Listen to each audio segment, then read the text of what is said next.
That's why they would be interested.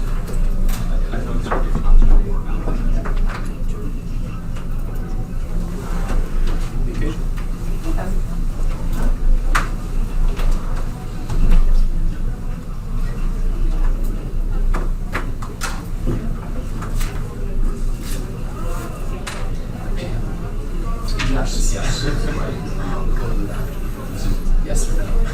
Yeah, I think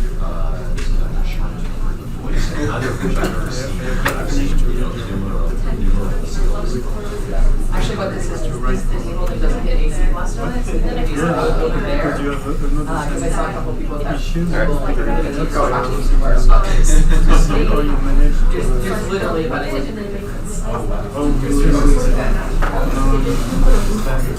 just like walls.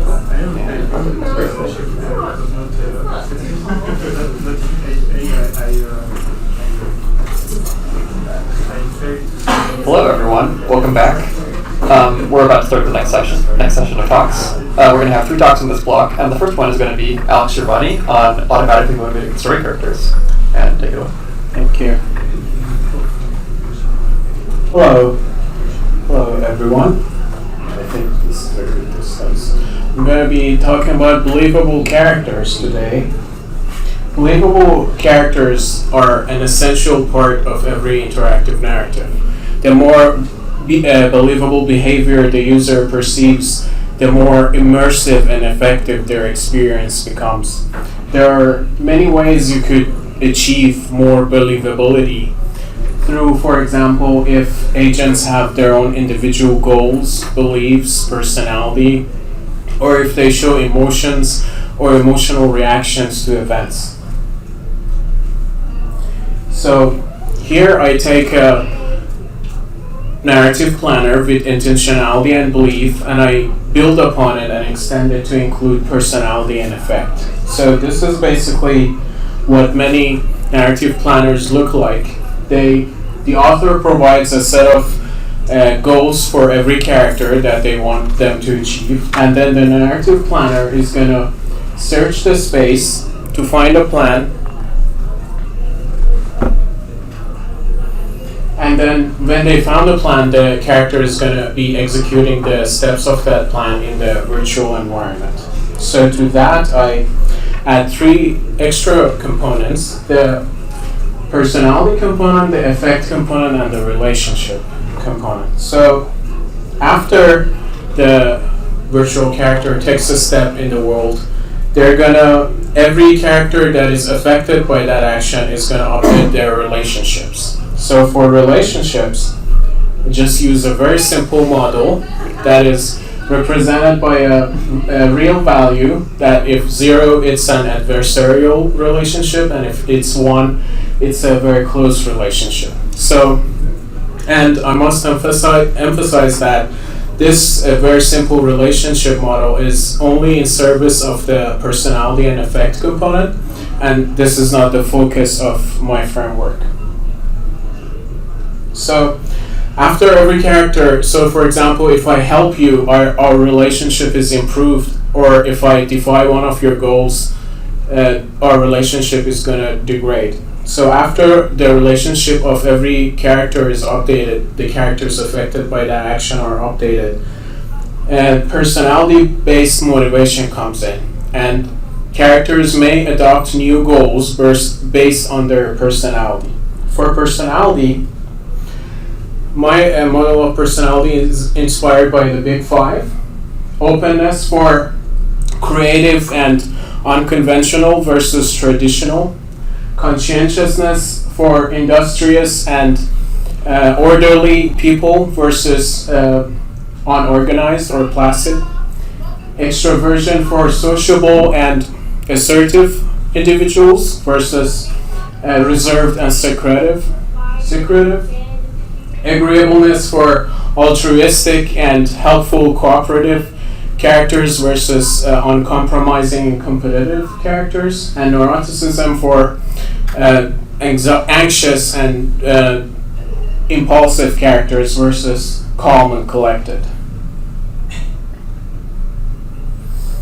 So some examples of the personality-based motivations are, for example, lending a helping hand. So I'm more likely to adopt one of your goals the higher my agreeableness and extroversion is, and the better our relationship is. So, for example, if your goal is G, I'm more likely to adopt G as one of my own goals if these conditions, the higher these values are. On the contrary, if I observe an action that you take that is defying the norms of the society, for example, and I'm a very traditional and conventional person, I'm going to adopt not G if your goal is G, for example. I'm going to be more likely to defy one of your goals. The higher my conscientiousness and conscientiousness is, and the lower my agreeableness and openness is, and the worse our relationship is. So these are two examples of the personality-based motivation. And I said define norms. Again, this is a very simple model of social norms. Again, this is not the focus of the framework. This is just used in service of the personality and affect components. The author has the choice to label their actions with 0.5 or 1 or any real value between them to denote that action to be defying norms or being respected, admired by the society. On the other side, when a character executes an action, all affected characters are going to appraise that event. And based on the appraisal theory, every character has a different emotional reaction to different events. And the appraisal is based on some appraisal variables that you can define. So, for example, if the event is desirable and the event that you are expecting to happen hasn't happened yet, you're going to feel hope. If it happens and you observe it, you're going to feel joy. And if the opposite happens or it becomes impossible, you're going to feel disappointment. So after every affected character appraises the event, they're going to update their mood. Mood is basically a longer lasting emotional state that is initialized by the personality values of the character, which determine their default mood. For mood, I use the personal pleasure arousal dominance model, or the PAD space model, that represents every mood state by a point in a 3D space with axes P for pleasure, or how pleasant the event is, A for arousal, or how active the character feels when feeling that emotion, and D for dominance, how character feels in control when feeling that emotion. So when a character appraises an event and they have they feel an emotion, that emotion is translated into a point in this 3D space using a mapping like this. So, for example, joy is translated into a point with 3 values for P, A, and D. And basically, what we have is a character has a default mood. They're going to appraise an event. That appraisal is going to be translated into the path space, and their mood is going to be updated based on their appraisal. So I'm just going to give a brief description of the updating the mood, but a full description is in the ALMA paper, a layered model of effect. So if the appraisal is in the same quadrant of the current mood, the mood is going to be intensified. But if the appraisal or the new emotion that the character feels is in a different quadrant, then the current mood is slightly going to move towards the new emotion. If I update my mood and my mood is now, the distance between my current mood and my default mood is larger than a coping threshold, I'm going to be feeling strong, specifically negative emotions, then I may choose a coping mechanism to cope with the situation and basically get my current mood back to the threshold. So the character may adopt new goals based on the coping mechanism that they select. Some examples of the coping mechanisms are, for example, denial, where the character changes their own belief even though it is wrong, it is not true, to deny what has happened. They would just accept and move on. They would switch their plans to a different plan to just take their minds off of the negative events, or they would just shift their blame to a character that they blame for the negative emotion that was caused in them. Or basically, they're going to punish the character, as I talked about punishment before. So, I talked about what motivates characters so far. On the other side, we have how characters act on their motivations. Do they prefer a plan to other plans because of the effects or side effects of that plan, the actions of that plan on different characters? So to this framework specifically here, I add a step after, instead of finding a single plan, the first plan that achieves the character's goals, they're going to find a set of plans, and then they're going to choose one of those plans based on their preferences. And their preference is determined by a set of features of those plans. So for example, if their openness is high, they want to minimize the average norm value of the actions of that plan. If their conscientiousness is high, they want to choose the shortest action to just get things done quickly. And some other features, a more detailed list of features I'm going to be presenting at the poster session this 8. So if you're interested, come and find me. So this is the whole framework that I have in mind. And the future plan is to obviously implement it, evaluate it, and the most interesting thing that I'd like to think about this framework is that you can extend it or even replace certain components in there. So for example, you can add your own coping mechanisms in there to work. You can extend the set of emotions that I'm defining for the system. Or more importantly, the relationship model. You can use more sophisticated relationship models or social norms to use in there. The rules are going to be the same, but you can extend or replace certain components. Thank you.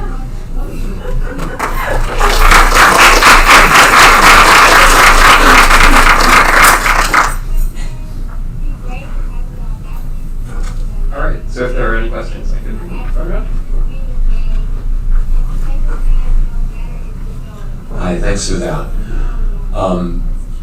So this is similar in a lot of ways to Marcella and Grash's work on Emma, but Emma is more about emotion and less about personality. One of the things in Emma, they're sort of very focused on plan execution and less about the planning. Can you sort of compare the systems? Like, do you feel like you're trying to solve a different problem than them, or how do these compare? So one of the most important thing that I have in mind is most of the previous work that I see focus on specific components. Like in that case, they focus on effect. Even if they mention personality is only used in service of effect, like determining the initial mood. So I took some measures from that. Specifically, I think the coping mechanisms, that was a really good reference from there that I took. And my goal is to not overlook anything, even if I oversimplify things. So I want personality there, I want effect there, and I want them to work as an interconnected system rather than just focusing on single one of them. Although this is, as I said, could be extended and and you can focus on specific components to make them more sophisticated. Thank you.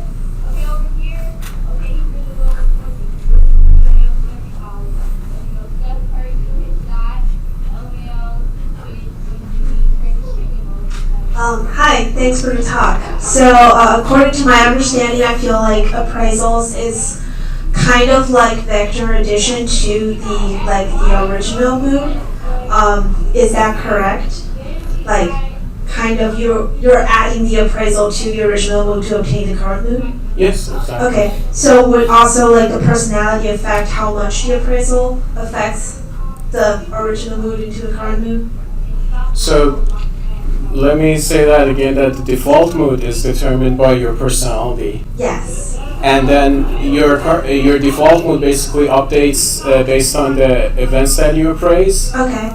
And I don't want to say it is independent from the personality because like a disagreeable person would feel good for harming people. So I would say the way you appraise an event could be connected to the personality, but then after you appraise it, it just becomes a point in that 3D space and update your mood.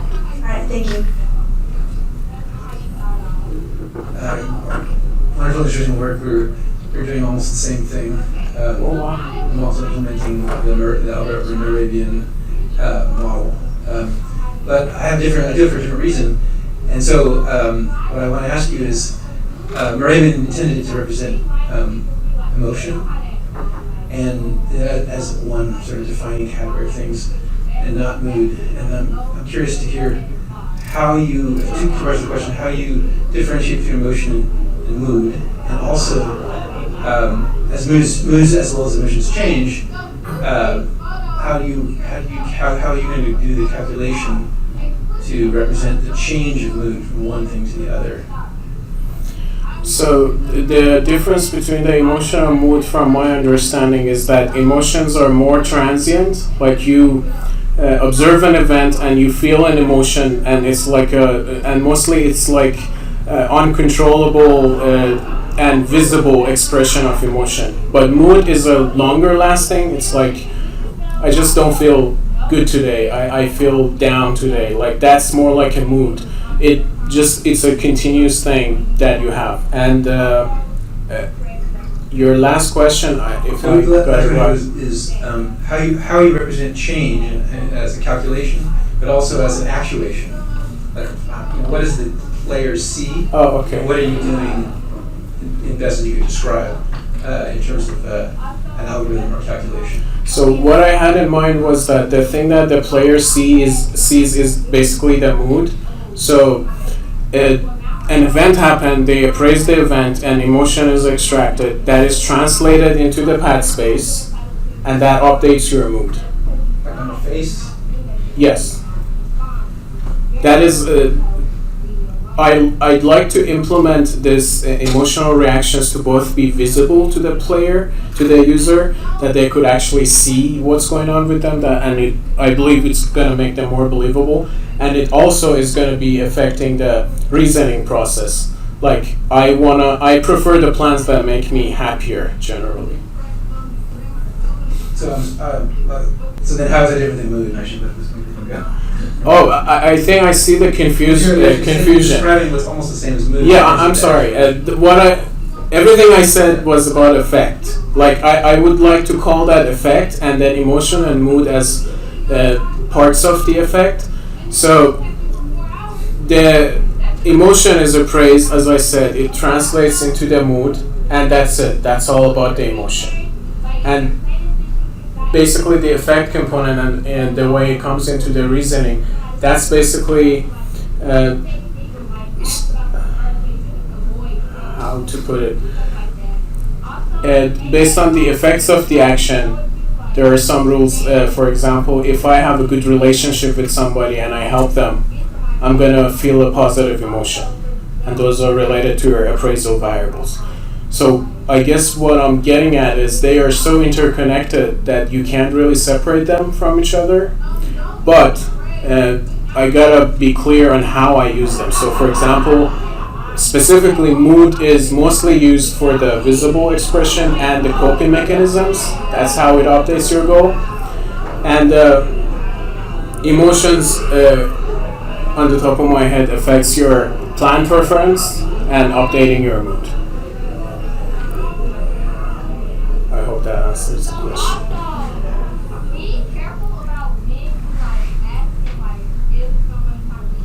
Thank you. Thank you. Very evocative talk.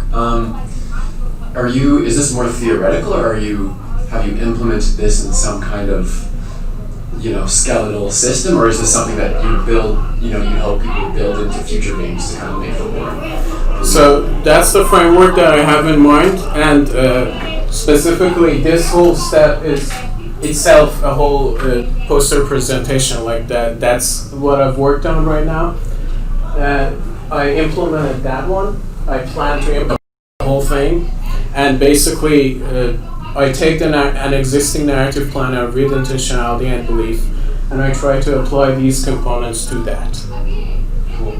Yeah, I think it would be really interesting, even just to turn this into like a text-based kind of simulation that just tells a story about, you start off with your characters in some scenario, and then the narrative is built based on this kind of multi-agent, yes, step by step. Exactly. That is a great point, because this step, the updating your goals, is basically the author doesn't have to define any goals for any character, because as they're observing actions, if only one action is taken, other characters may update their goals. So it's like, I just see you and you have a goal, for example, I might adopt the goal to help you. So a single goal could be propagated through as you said, a story is generated. But I also wanted to mention that we have a great opportunity with Camelot, which is a tutorial tomorrow. We have a 3D virtual environment, and that provides a really good opportunity for me to implement the system and test it in there. It's a 3D implemented with Unity, with the facial expressions and actions. So that's what I have in mind. Cool, thank you. I got time for one more question.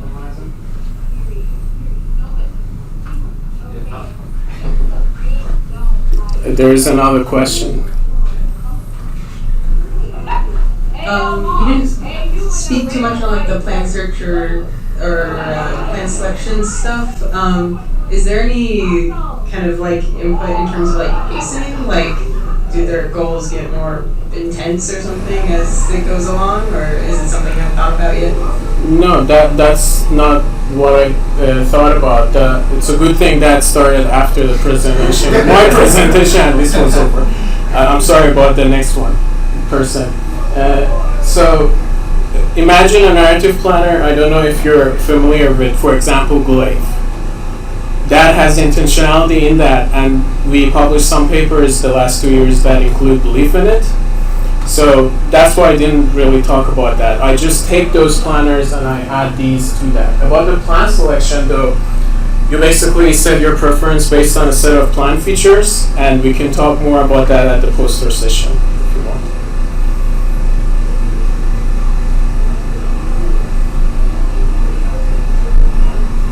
All right. Thank you. Thank you.